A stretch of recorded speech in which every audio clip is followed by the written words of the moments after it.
All rise. Support court with Judge Van der Bee is now in session.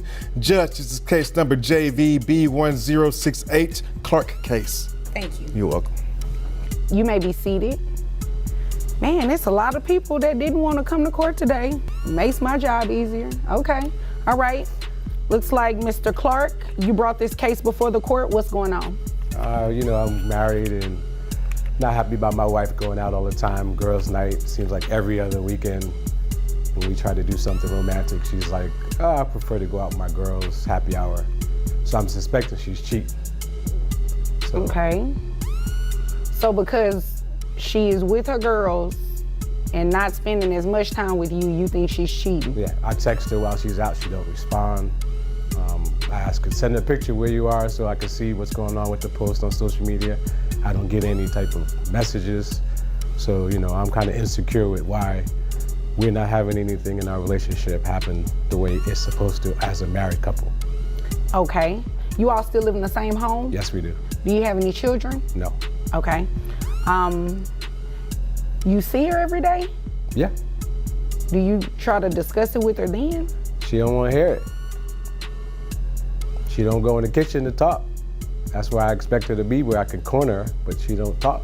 So. All right. I got things to do, I got errands to run, so I let her be so I'm not like smothering her, but when it comes down to playing the role to reservations, my girlfriends, so. Okay. Have you ever confronted her about cheating on you? No. In this episode, we meet Mr. Clark, a husband who's reached his breaking point. Frustrated by his wife's never-ending girls' nights and her lack of interest in spending time with him, he brings his case to court. Not for a divorce, but for answers. The couple still lives together, has no children, and yet, the emotional distance has grown wide. Every time he tries to reconnect, whether it's a text, a photo request, or a romantic plan, he's met with silence or deflection. His wife dodges conversation, avoids the kitchen where he tries to talk, and brushes him off with vague excuses about errands. What used to be a marriage has started to feel like a ghost. All right. It looks like you came because you're wanting to get some sort of spousal maintenance from her. Yeah, because we're pretty much done. There's nothing happening in our relationship intimate-wise, so, I pay all the bills, 2 cars, she don't pay no gas in the car, so, I need her to either get going or tell me what's really going on. All right. You pay all the bills, you Yes. say, so you make more money than her? Yes. Do you know where she is? Have you talked to her at all? Is she with the girls right now while court is going on? I'm not sure. Okay. Well, if you're the one making more money, I don't see how I could honor your request to get spousal maintenance. Well, she gets an allowance, All right. so I want that back. You want your allowance back? Yes. How much of an allowance are you giving her? I give her $10K a week. $10,000 a week? Yeah. Man, where you work? I'm obviously in the wrong profession. Yeah, okay. So, you got her served to be here today. Yes. You do realize that if she were to come to court and ask for spousal maintenance from you, she would probably get it, right? Most likely, yes. So you still want to go through? Yep. Okay. Town, and he's not sure if there's someone else haunting it. He's never accused her outright. But today, he's had enough. This isn't just a case about suspected infidelity, it's about a man fighting for connection in a world where love gets crowded out by distractions. This isn't your typical court case. It's one man's last-ditch effort to jolt life back into a dying marriage. But he didn't come with receipts. He came with suspicion. Mr. Clark is frustrated. His wife's girls' nights have taken over what used to be their date nights.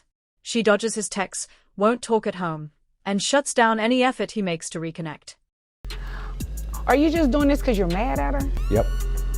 Well, Mr. Clark, you don't just come to court and file something and ask for a request without the grounds just because you're mad. Well, I can empathize with you not? being mad. Because I want her attention. So in the court, there's mediation, and she'll know I'm serious. Well, yeah, so yes and no, right?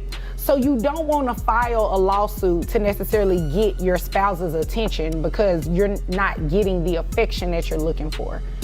You can threaten her with a lawsuit, or you can draft one out and show it to her, but to actually have her serve, set it for a hearing, that kind of takes up my time for somebody who really needs to be in here. So it's a waste of resources. I mean, I get what you're saying. I'm married myself, so I definitely understand what you're saying. Yes. This is just not the right resource to get her attention. Does that make sense? Kind of. Okay, so this is what we're going to do, Mr. Clark. We're going to dismiss your case. Dismiss the case. We're going to dismiss it. You do not have grounds to ask for spousal maintenance. You're the breadwinner. You just said you pay all the bills, you give her a $10,000 allowance a week. You don't qualify for spousal maintenance. You have to prove that you do not have the resources to meet your minimum needs. Okay. We both know that you do, just based off what you said you do. Right. So, yeah, I would have to dismiss your case. With no children tying them together and no real communication left, he's convinced she's checked out emotionally, maybe even physically. But here's where things take a turn. He's not just venting. He's suing her for spousal maintenance. Yes, the man paying every bill, including both car notes, wants support from her. Why? Because he gives her a jaw-dropping $10,000 a week allowance. And now, he wants that money back. The courtroom can't believe it. Even the judge cracks a joke, asking where he works so she can apply. But the mood shifts fast when Mr. Clark admits the real reason he filed. Nothing else I can say then. No, but you know, I thank you for coming to see me, right? Thank you. But I also recommend that the two of you seek some sort of counseling, marital counseling. Okay? Nah, we're beyond marital counseling. Okay, well, if you decide to come to court and file for a divorce, right? Yes. You can do that, but just not with the spousal maintenance part attached.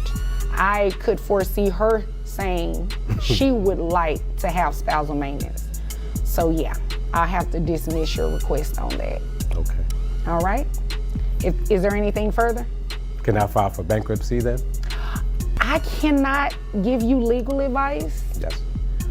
I would just caution you with doing that if you really don't have a reason to file for bankruptcy.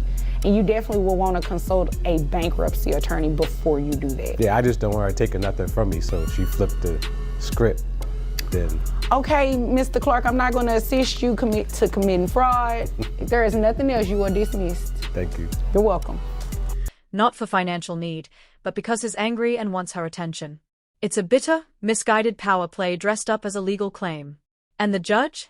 She's not having it. The courtroom isn't a therapist's office, and using public resources to wage a personal war is a line she won't let slide. And this is where the judge draws the line, firm, clear, and unimpressed. She doesn't dismiss Mr. Clark's feelings, but she does dismiss his case. Because when it comes to the law, being heartbroken isn't enough. He pays all the bills. He hands over a $10,000 weekly allowance.